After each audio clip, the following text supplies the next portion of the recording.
Morning, everyone. My name is Genemeo Cotario, along with my classmate. Henry Ilyaskas.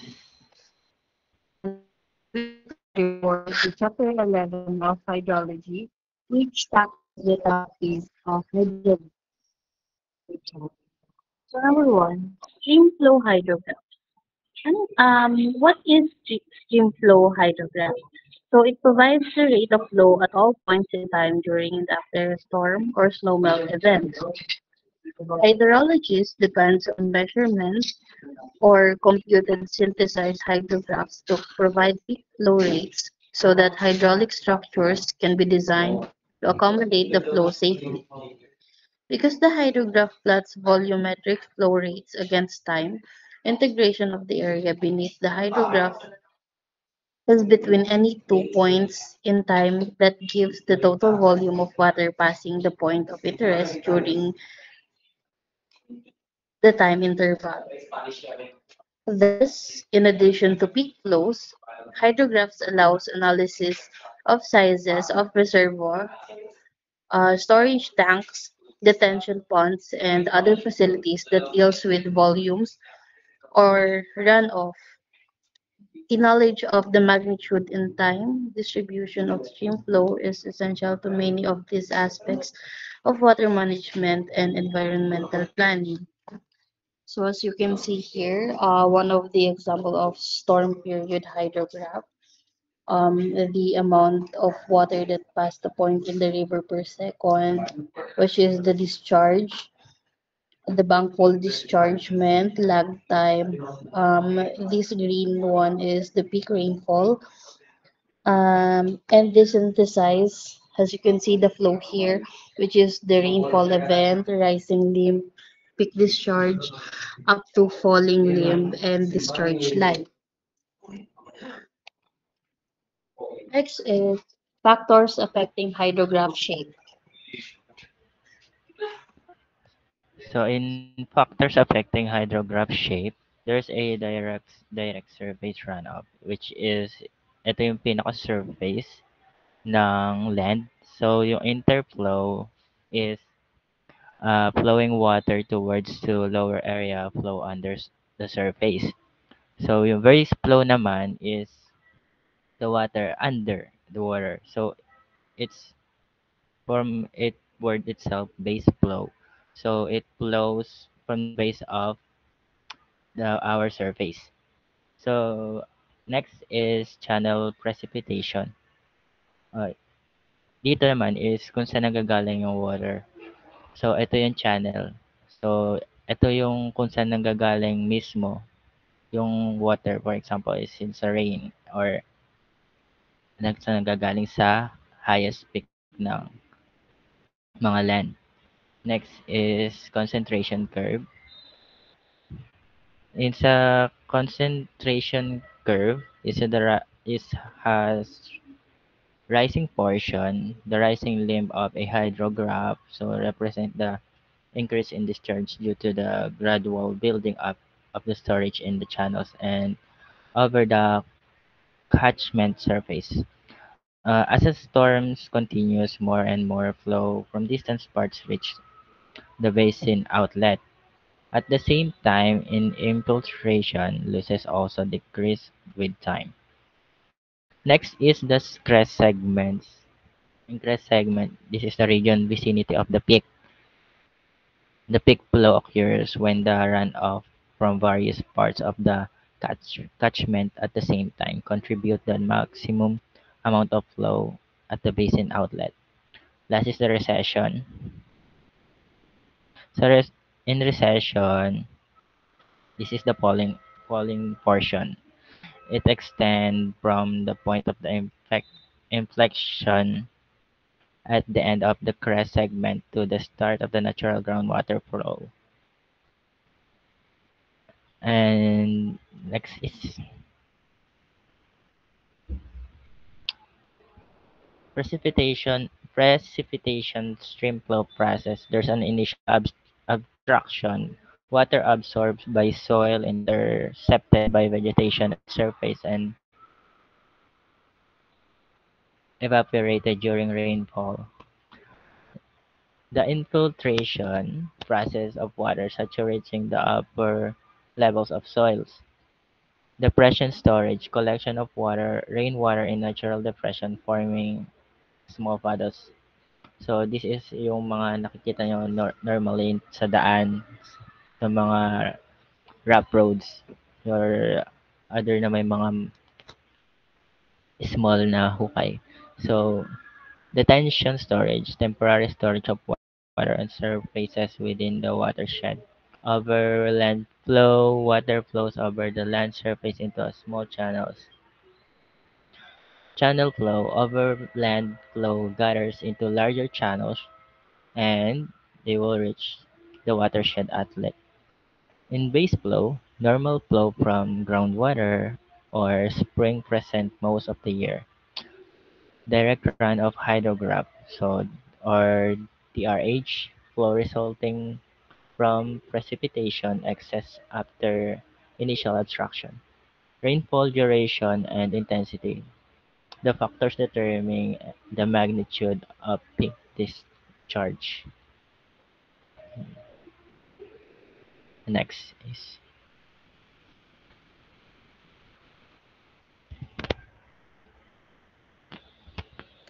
Okay, so let's tackle the hydrograph components, which is more on the effects of storm and basin characteristics on hydrograph shape.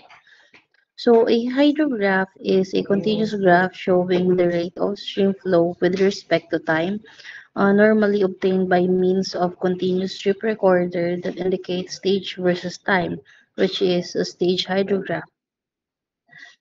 Then transformed to a discharge hydrograph by application of rating curve. Hereafter, the term hydrograph is generally taken to indicate a discharge hydrograph.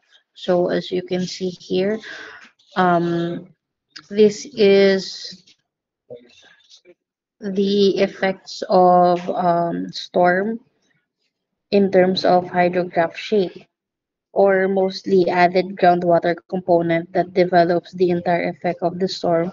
It would be to slightly reduce the soil moisture deficiency. So the field capacity is the amount of the water held in the soil after excess gravitational water has drained. So the next one is, as you can see here, the condition describes by set 2 still do not produce direct surface runoff, although the components of interflow and groundwater flow are added to the channel precipitation. The initial hydrograph would be modified since the field capacity of the soil is exceeded.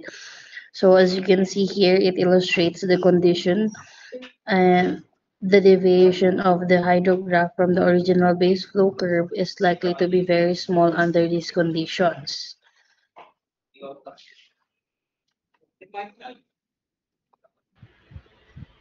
next is the base flow separation.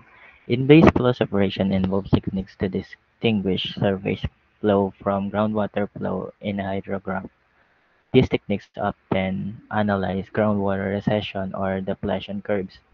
If there is no additional inflow to the groundwater reservoir and all upstream groundwater discharge is measured at the stream gauging point, groundwater discharge can be decreased by. This next. In base flow separation, we will encounter two different formulas. Next, please.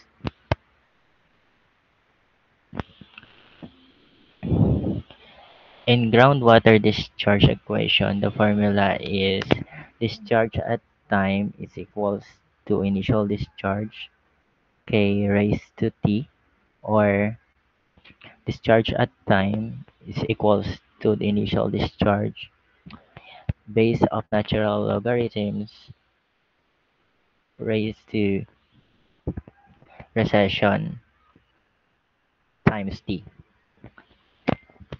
Then next is water quantity from storage. This is water quantity from storage is equals to discharge at time minus initial discharge over the natural logarithm times the recession constant. Next.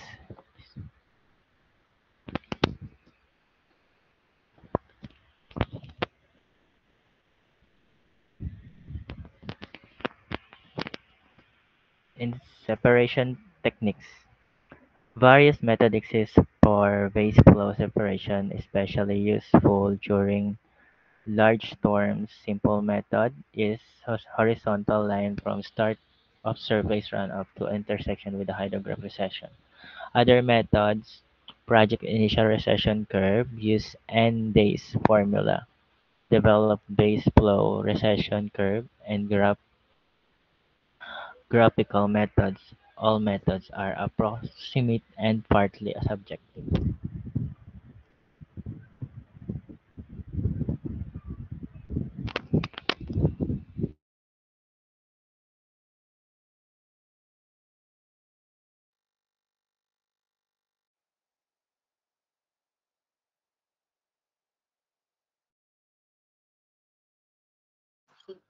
So the next one is the hydrograph time interval relationship. So as you can see here, um, hold on. N is equals the time in days is equals to the drainage area in square miles.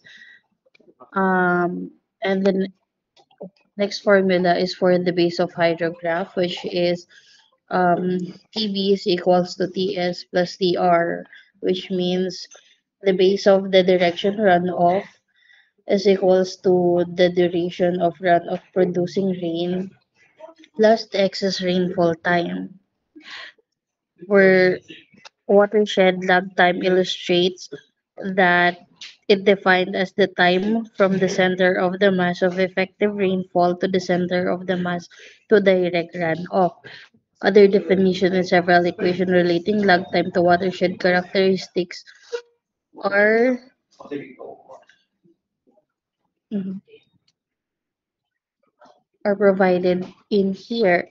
So because hydrograph theory is another excess rainfall release time is introduced, this is defined as the time required for the last and most remote drop of the excess rain that fell off the watershed to pass the outlet, signaling the cessation of the direct runoff. It is easily determined as the time interval between the end of the rain and direct runoff, and only that part of the outflow which classifies as direct runoff is considered in determining the release time. Ang redundant ng methods. Anyway, so hydrograph time relationships. Wave travel time, which is time required for direct runoff to reach outlet faster than average velocity, and time-based hydrograph from the start of concentration curve to the end of direct runoff. Watershed lag time is the time from effective rainfall center to direct runoff centers, and excess rainfall release time is the time for last drop of excess rain to reach the outlet, indicating the end of direct runoff. Finally, the assumption is the watershed excess release time in constant related into the basin factors. The next is the time of concentrations. First is time required for 100% of a watershed to contribute to direct runoff at the outlet during uniform rain. Next is often equated with excess rainfall release time or wave travel time. Last is defined as time from the end of excess rainfall to inflection point on hydrograph recession limit.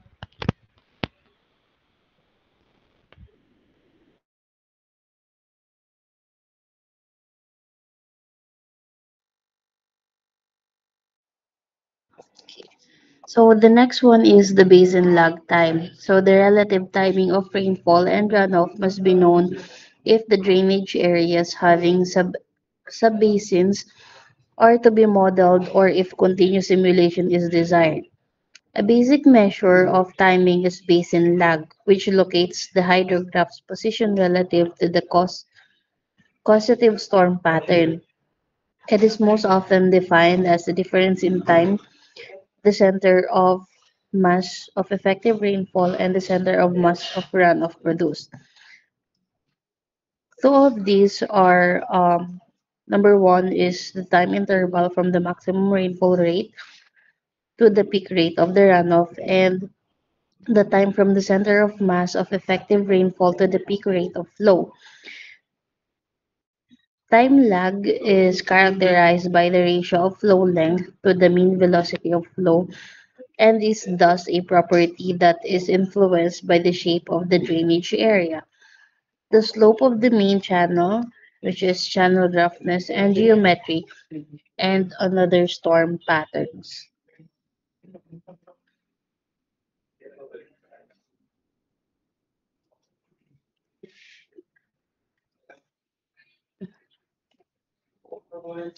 Okay, so this is Cinder's equations for lag time.